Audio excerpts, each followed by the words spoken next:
খেজুরের কেজি 1600 টাকা। তাই দেখেন এইখানে 250 গ্রামের উপরে আছে খেজুর। এই দেখেন এই খেজুরে এখানে 250 টাকার উপরে আছে খেজুর, বুঝছেন? মানে 250 গ্রামের উপরে খেজুর। দেখবেন কি পিওর খেজুর, তাই দেখছেন 1600 টাকা কেজি। এখন আমি আবার একটা ট্রিপ নিয়ে চলে আসছি 1600 টাকার 500 টাকায় রাখতে গেলেন। এখন এবারে আসতে হলে আবার ইউটার্ন নিয়ে আসতে হবে। তো ইউটার্ন আমি নিতে গেছি কালসি, কিন্তু কালসিতে ইউটার্ন নেওয়ার সিস্টেম নেই। তো পরে গেলাম সাগুপ্তা দিয়ে ইউটার্ন নিয়ে এখানে আসলাম। তো আইসা নামাইলাম, ভাড়া ছিল 298 টাকা, ঠিক আছে? তো আমি এই যে ঘুরলাম এই কারণে 146 টাকা বা 45 টাকার মতো বাড়ছে। এরকম রোজার দিনে রোজা ভাঙতে মজাই লাগে। তবে সব মানুষজন এই টাইমে ভিড় করবে দোকানের ভিতরে। কোনো এক সাহাবীর কাছে একজন বেধর্মী লোক জিজ্ঞাসা করছিল, তোমাদের আল্লাহ কত নিষ্ঠুর, তোমাদের রোজা রাখতে বাধ্য করতেছে, তোমরা সারাদিন না খাইয়ে থাকবা, এটাতে তোমাদের আল্লাহ কত খুশি হয়। তখন সে সাহাবী উত্তর দিল,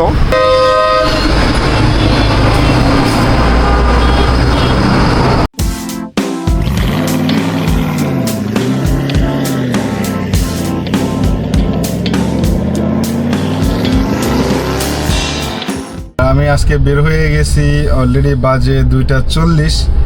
আর বের হয়েই আমার গাড়ির 4টা চাকার হাওয়াটা চেক করে নিচ্ছি, কারণ গতকালকে একটু কম লাগছে, যেটা আমার 5 নাম্বার রোজার ভিডিওতে দেখছেন আপনারা সবাই।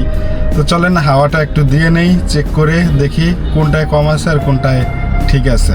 4টা চাকায় মাইপা দাও, মাইপা ভালো মতো হাওয়া দিয়ে দাও। কত আছে মাপো আগে।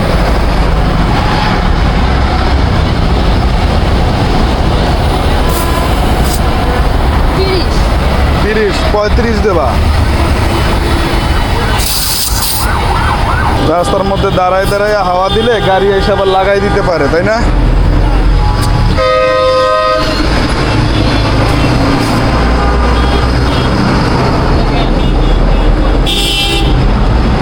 সাইডে যাও মামা, সাইডে যাও।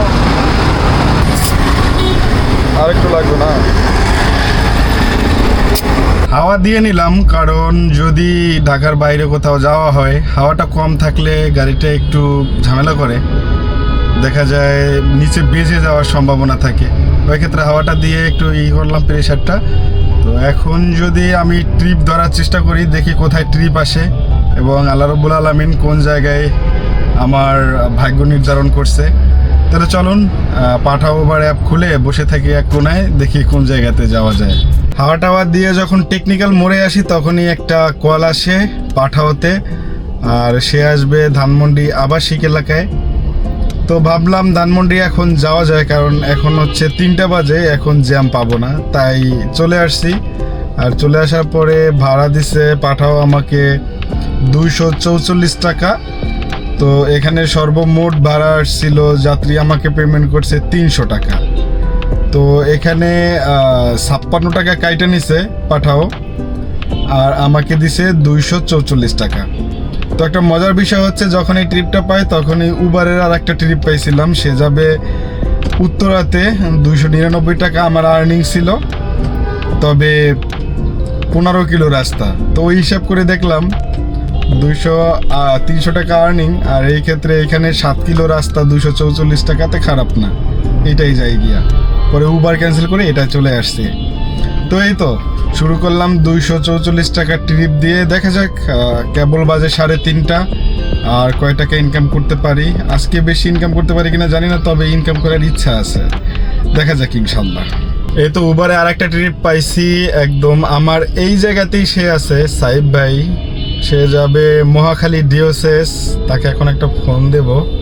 তো ভাড়া মোটামুটি 200-250 টাকার মতো আসছে, 224 টাকার মতো আসছে মেবি। দেখি সে কোথায় আছে, এখানেই আছে দেখাইলো। আল্লাহ ভরসা, কোথাও যাওয়া লাগে না, পিক আপ করাটা একটা আমার কাছে বিরক্ত লাগে। তো যেহেতু একদম কাছেই আছে, প্যারাসাডা, তাকে নিয়েই এখন টান মারবো। আর হ্যাঁ, আমি আছি এখন ধানমন্ডি 15 নম্বরে কেবি স্কোয়ারের সামনে। আমি আপনাদেরকে একটা এক্সপিরিয়েন্স শেয়ার করি।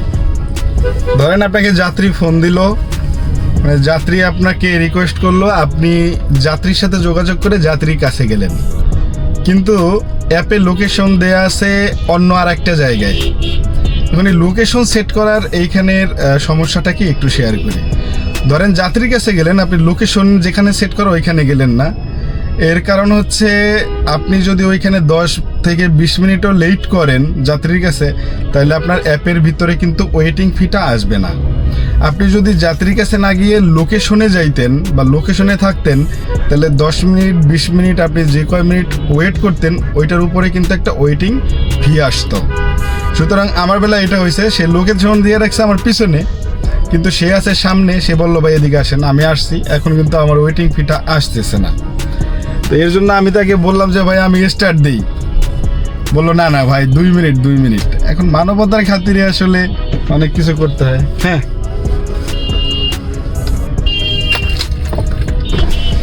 স্টার্ট দেন, 1 মিনিট লাগবে, আর আপনার লস করে লাভ নাই তো। না না সমস্যা নেই, আপনি আসেন না, প্যারা নাই, ওকে আসেন। তো সেই সময় বলছিল না স্টার্ট দিয়েন না, এখন বলতেছে যে ভাই আপনি স্টার্ট দেন, আপনাকে লস করে লাভ নাই। তো বলছি না সমস্যা নাই, স্টার্ট দেওয়ার দরকার নেই, আপনি আসেন, রিল্যাক্সে আসেন। পরে গেল ওয়েটিং ফিটা, ধরেন যে আপনি লোকেশনে গেলে বসে থাকলে যে 10 থেকে 15 মিনিটের ভিতরে যে চার্জটা আসবে, এটা হিউজ একটা চার্জ আসে। ধরেন 30 টাকা করে প্রতি 7 মিনিটে আসে, তো ভালো একটা অ্যামাউন্ট না। যাই হোক চলেন মিরপুর ডিওসেস, মহাখালী ডিওসেস যাই, যাওয়ার পরে ইনশাল্লাহ কথা হবে। আর মনে হয় এখান থেকে যাওয়ার পর আর কোনো ট্রিপ পাই কিনা বলতে পারি না, কারণ অলরেডি 4টা বেজে গেছে, এখান থেকে যাইতে যাইতে 4:30 বেজে যাবে, তারপরেই শুরু হয়ে যাবে ইফতারের টাইম। দেন ইফতারের টাইম শুরু হলে ইফতার করব, সবাই তো ইফতার করতে বসবো, ওই সময় তেমন একটা ট্রিপ হয় না। জানি না আল্লাহ কি লিখে রাখছে এই নসিবে, দেখা যাবে ইনশাল্লাহ। ওকে, অবশেষে যাত্রীকে আইসা মহাখালী ডিওসেস নামাই দিলাম। ভাড়া আসছে এখানেও 300 টাকা, তবে পাঠাও উবার আমাকে ভাড়া দিছে 250 টাকা। আর এখন একটা ট্রিপ পাইছি আমি, যাবে হচ্ছে উত্তরা SKS টাওয়ার থেকে মহাখালী। তো ভাড়া আসছে 483 টাকা, এটা আসছে পাঠাওতে, জানি না কত টাকা পাই। 13 কিলোমিটার, 13.63 কিলোমিটার, বোনাস দিয়েছে আমাকে 22 টাকা। তো আমি এখন SKS টাওয়ারে যাচ্ছি, তাকে নিয়ে ইফতারের আগে পৌঁছাইতে পারি কিনা তাকে, সেটা দেখার বিষয়। তো আল্লাহ ভরসা, যদি থাকে নসিবে আপনি আসিবে, জোর করার দরকার নেই। একটা কাহিনী শেয়ার করি আপনাদের সাথে।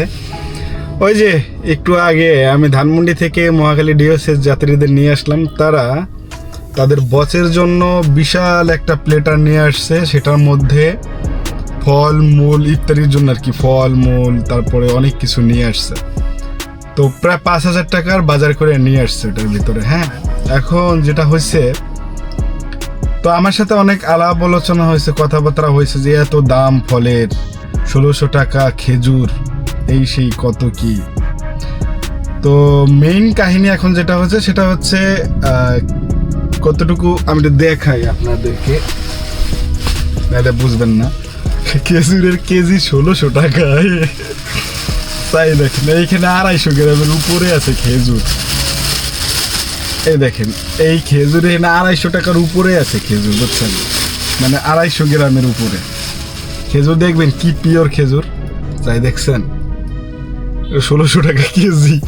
এখন আমি আবার একটা ট্রিপ নিয়ে চলে আসছি উত্তরাতে, সে এইটার ভিতরে রাখছে, কারণ যদি ইফতারের টাইম হয় তাইলে এই খেজুর দিয়ে ইফতারি করবে। তো এইটা ওই গাড়ি উঠেই সামনে রেখে দিছে। তো এখন আমি ট্রিপ নিয়ে আসা শুরু করছি, হঠাৎ করে আমার ওইটার দিকে নজর গেছে, যে বুঝলাম না ওইটা তো রাখছিল ওই লোকটাই। পরে আমি ফোন দিছি যে ভাইয়া এই অবস্থা, আপনি তো 1600 টাকার 500 টাকায় রাখতে গেলেন। ভাইয়া আমার মনে হয়েছে, আমি বলছি, আমার দুজন ছিল তো, একজন স্যার আর একজন হলো যে কর্মচারী। আমি স্যারের কাছে বলছি, তো স্যারে বলছে যে আমাদের কপালে ছিল না, ওটা তার কপালে ছিল, সে খাক। তো সমস্যা নেই ভাইয়া, আপনি ওটা খাইয়ে নিন ইফতারে। তো একদম ফ্রেশ এবং তাজা কতগুলো খেজুর আমার জন্য আল্লাহ রাব্বুল আলামিন ইফতারে রাখছে। তো আমি ফোন দিয়ে তাদের কাছ থেকে অনুমতি নিয়ে নিছি এখানে আসলে আর কি বলার আছে। যাই হোক, এটা খাবো ইনশাল্লাহ। তো তারপরে আমি উত্তরাতে একটা যাত্রী নিয়ে আসছি, এখানে পাঠাতে আসছি, ভাড়া দিছে 410 টাকা। সর্বমোট আমি কালেক্ট করছি তার কাছ থেকে 455 টাকা। তো ওই ক্ষেত্রে পাঠাওয়ার থেকে মানে উবারে থেকে পাঠাওয়াটা একটু বেটার আছে এখন পর্যন্ত, জানি না ভবিষ্যতে থাকে কিনা। তো এই মোটামুটি ইনকাম এখন পর্যন্ত খারাপ হয় না, 650, 700, 800, 850 টাকার মতো ধরেন এই পর্যন্ত মোটামুটি ইনকাম হয়েছে। এখন হচ্ছে গিয়ে ইফতারের টাইম, বাজে 5:15 আর প্রায় 6টার দিকে ইফতার। তো এখন এই বর্তমানে যদি আমি ট্রিপ নেই, এই ট্রিপটা কমপ্লিট করতে করতে আমার এক ঘন্টা লাগবে, সেটা যদি 5 কিলো রাস্তাও হয় বা 4 কিলো রাস্তাও হয়। তাই নেয়াইতেছে যে এখন আমি যদি না মেরে আমি যদি একটু বসে থাকি ইফতারের পরে মানি তাহলে কেমন হয়। কিন্তু ইফতারের পরে আবার ট্রিপ পাওয়া যায় না, যেহেতু উত্তরাতে আছি তাই উত্তরাতে আবার না বলতে কোনো শব্দ নাই, কম বেশি পাওয়া যায়। তো দেখি ইনশাল্লাহ কি হয়। আমার গাড়ি রাখছি ওই যে ওই সাইডে, আর এই সাইডে একটা ইফতারের দোকান পাইছি, মোটামুটি দেখতে ভালোই লাগতেছে। এখানে আছে বুট, জিলাপি, পেঁয়াজু, বেগুনি, আর এটা হচ্ছে গিয়া আলুর চপ। তো আমি চিন্তা করলাম তাদের সাথেই আজকে খাই, এর জন্য আমি এটার মধ্যে নিয়ে নিলাম। যদি আমার কাছে খেজুর আছে, এখানে বুড়িন্দা নিছি 10 টাকার, বেগুনি নিছি 2টা, তারপরে মুড়ি নিছি 10 টাকার, আর ছোলা নিছি 10 টাকা। ধরেন 10, 20, 30, 40, 50 টাকার জিনিস নিয়ে নিছি। আর আমার কাছে খেজুর আছে, ওই যে জাতির খেজুর, ওটা দিয়ে ইনশাল্লাহ রোজা ভাঙবো। তো এই হলো আজকে উত্তরাতে রোজা ভাঙার পরিস্থিতি। এরকম রোজার দিনে রোজা ভাঙতে মজাই লাগে, তবে সব মানুষজন এই টাইমে ভিড় করবে দোকানের ভিতরে। তো আজান দেবে, আজান দিতে বাকি আছে আর 15 মিনিট। 15 মিনিট পরে ইনশাল্লাহ আমরা রোজা ভাঙব। ইফতারি খাচ্ছি রিক্সার মধ্যে বসে। খাইতে খাইতে একটা কথা মনে পড়লো, সেই কথাটা একটু শেয়ার করি আপনাদের কাছে। কোনো এক সাহাবীর কাছে একজন বেধর্মী লোক জিজ্ঞাসা করছিল, তোমাদের আল্লাহ কত নিষ্ঠুর, তোমাদের রোজা রাখতে বাধ্য করতেছে, তোমরা সারাদিন না খাইয়ে থাকবা, এটাতে তোমাদের আল্লাহ কত খুশি হয়। তখন সাহাবী উত্তর দিল, আমাদের আল্লাহ শুধু এতটুকু বোঝানোর জন্য রোজা রাখতে বলছে যে তোমাদের আশেপাশে যে গরিবগুলো আছে, যারা না খেয়ে থাকে, তারা কতটুকু কষ্ট করে সারাদিন, তোমরা রোজার মাধ্যমে উপলব্ধি করবা। এর জন্যই মূলত আমাদের রোজা রাখা ফরজ। কত সুন্দর ধর্ম, তাই না? কত সুন্দর সমাধান, কত সুন্দর নিয়ম নীতি। তো আমরা মূলত রোজা রাখি আমাদের আশেপাশে যারা গরিব আছে, তারা সারাদিন না খেয়ে থাকলে কত কষ্ট করে, এটা বোঝার জন্য। এর জন্যই আমাদের ইসলাম ধর্মের নাম রাখা হয়েছে শান্তির ধর্ম। এই বছরে প্রথম আমি আমার চোখের সামনে এত বড় তরমুজ দেখলাম। তরমুজের দাম বলতেছে 80 টাকা কেজি। এই তরমুজের পিসটা চাইছে আমার কাছে কত, 500 না, 520। একদম প্রথম দিকে দাম আমার কাছে মনে হয়েছে একদম বেশি হয় না, 80 টাকা কেজি। তবে দাম আস্তে আস্তে কমবে, এখন তো তরমুজ দেখাই যায় না। আমি আছি উত্তরাতে, তো 80 টাকা কেজি বললো, আর এক পিস বড় এক পিস বললো 520 টাকা, মানে কেজি হিসাব করেই সে বলছে। তবে দামটা একটু বেশি মনে হয়েছে। আর তরমুজ কেজি হিসাবে কেনাটা আমার পক্ষে যৌক্তিক না। কেজি হিসাবে কোনো দিনেই খাই নাই, কিন্তু গত 2-3 বছর যাবৎ কেজিতে বিক্রি করে, এটা আমার কাছে খুব খারাপ লাগে। তরমুজের ছোগাতেই কিন্তু যত ওজন, তরমুজ তো থাকে ভিতরে আর কতটুকু। সেই হিসাবে কেজি হিসাবে না বিক্রি করে তরমুজ যদি পিস হিসাবে বিক্রি করতো সেই পুরানো আমলের মতো, তাইলে আবার সবার জন্য খাওয়াটা সহজ হইতো। যাই হোক, দেখা যাক ভবিষ্যতে কি হয়, এই আশাই আছি। চলেন এখন গাড়ির দিকে যাই, আবার ট্রিপ মারার চেষ্টা করবো ইনশাল্লাহ। ইফতার করার শেষে একটা ট্রিপ পেলাম, এটা হচ্ছে পাঠাওতে। তো পাঠাও ট্রিপটা নিয়ে আমি আসছি ইসিবি চত্বরে। তো এখানে একটা কাহিনী হয়েছে।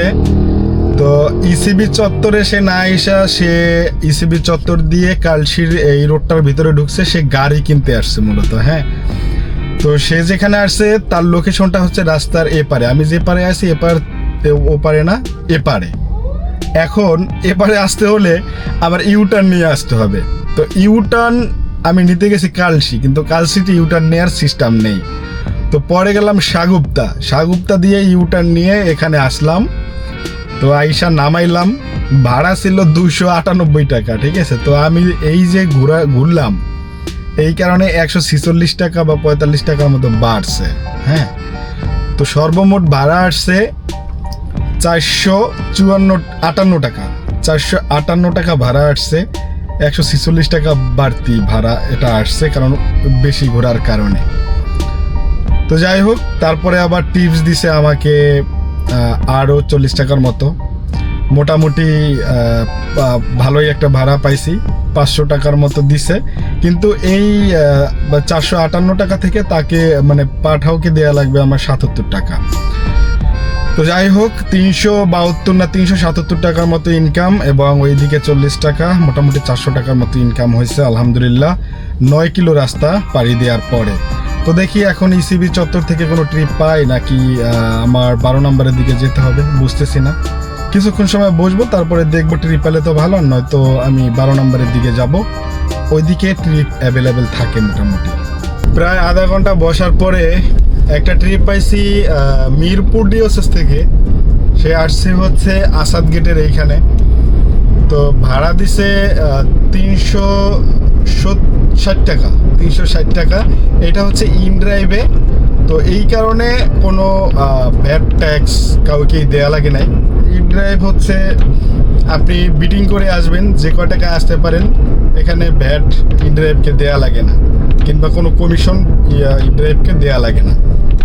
তো আলহামদুলিল্লাহ মোটামুটি ভালোই ট্রিপটা ছিল। তো ওই ক্ষেত্রে